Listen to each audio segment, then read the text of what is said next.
Virgin.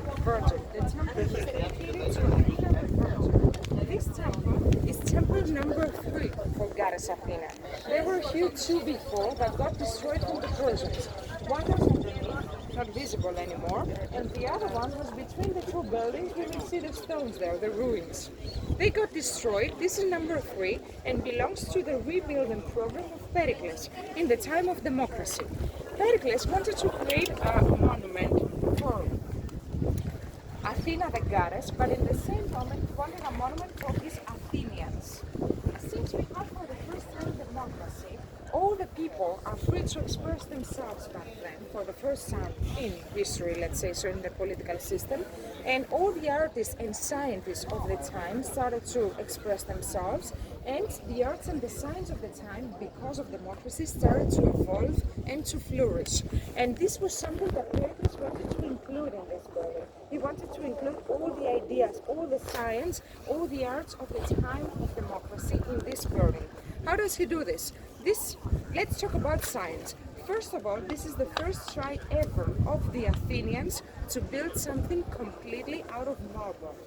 Marble is a very difficult material to work with, heavy, and it's not coming from this area. Be careful. Marble comes from a mountain which is called Pendeli, this direction, some kilometers far. So all the material you see here was brought up. First try and a successful try, since the building is still here today after 2,000 years. And when we look at Parthenon, we get the feeling now, except of the scaffolding of course, that everything is symmetrical, everything is harmonical, everything is in the right position. But we know that Parthenon has run a single straight line or a right angle. Everything on this building, with no exception, really everything is curved. The columns are curved.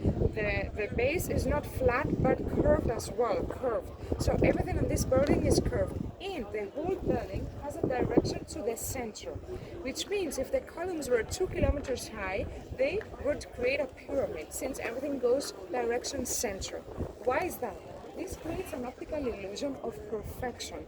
We know that human eyes can accept better curves. It's smoother to us as perfect instead of straight lines. And in the same moment, it gives us the feeling of lightness. Think of buildings in your cities, in your countries, that follow the neoclassical architecture, which means they copy ancient Greek temples, like the Capitolium, let's say so. Most of the times they are huge, dominating, heavy. You feel so small in front of them. This should not be the first thing you think of here. And Parthenon is, like a professor always told us, like a boat floating on the Aegean Sea. It's moving to our eyes. And in the same moment, since everything is curved in direction to the center, it's safe from the earthquakes. It's not collapsing. So, since everything has a direction center and everything is curved, this means that each piece of this building is unique. We don't have a copy-paste. This wouldn't be possible. And we know that Parthenon has 70,000 unique pieces, 70,000. Is this a demonstration of science of the time of democracy? Philosophy, mathematics, architecture, geometry, all the science of the time of democracy combined in one building. Now, this building is also a monument for democracy. How do we understand democracy at all on this building? We know that Parthenon was built not from the slaves for the Athenians, but the majority of the workers, 80%, were Athenian citizens. What is an Athenian citizen? It's only a man. Both parents need to be Athenians. If your mom is from Sparta, you're not a citizen and you don't have the right to vote. So the Athenian citizens are the highest social class and are the only ones included in the democratical system. So they are the elite of the time, and they build something their own for their own society. They offer something to themselves. They don't expect the slaves to serve them, as the case was in Egypt with the pyramids, for example. So this is an act of democracy. This is how we understand democracy in that building. And of course, they are doing here political propaganda once again. What a surprise. They want to show us that the Athenians are the most powerful, the most strongest, the most important ones. How do they do this? With decorations. Remember the social media effect that we talked down there? With the decorations here, they spread messages as well. Let's talk about the decorations. We have 3 zones of decoration. First zone is the so-called pediment decoration. What is that? The roof looks like that. It's not well preserved here, but we had a triangle, let's say so. Underneath the roof there is an empty triangle, which we call pediment. If you don't really understand what I mean, we have the pediment there as well, part of that.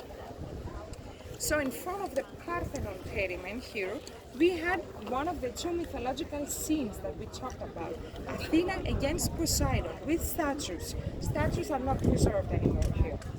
On the other side of the building, we have the same situation under the roof, an empty triangle, and there we could see the birth of Athena, the other mythological scene, the 2 most important scenes, myths of the city of Athens. Underneath there is another decoration zone, which is a bit difficult to find, but I will try. Column left, on the top, under the roof, you see something like Legos. Under the Legos on the corner, 2 lines curved in. And right of that, we have a square plate with a line. Did you find it? Again, column left, on the top, under the roof, Legos. Under the Legos, on the right, 2 curved lines, and then a line on the right side. So this is a zone which goes all around the building, and we have again and again the same 2 lines right here, 2 all around the building.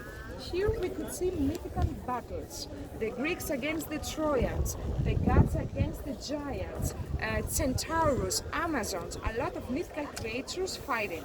The most important zone, decoration zone, is the 3rd one, which is a bit hidden. Now you have to go to the house. We will try to find it. So, inside there is another row of columns. Did you find them? On the top you have another decoration zone. Now it's in the shades, but you can spot some people between column 2 and 3. On the top behind the scaffolding, some people walking, some horses. Can you see them?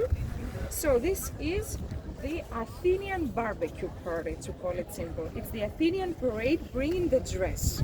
What's the message here with all of that? First of all, we have outside the gods, the mythological scenes, Athena, Poseidon, and the other ones, gods. Inside, we have for the first time in Greek architecture, humans. And not some random humans, but the Athenians. And outside gods, but inside humans, but in the same level. Pericles dares for the first time in Greek architecture to place humans and gods, and not some random humans, but the Athenians, in the same level as the gods.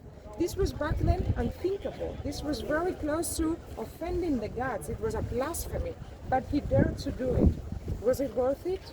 Of course, you are here today and we are still talking about it 2,000 years later. It's a demonstration of power.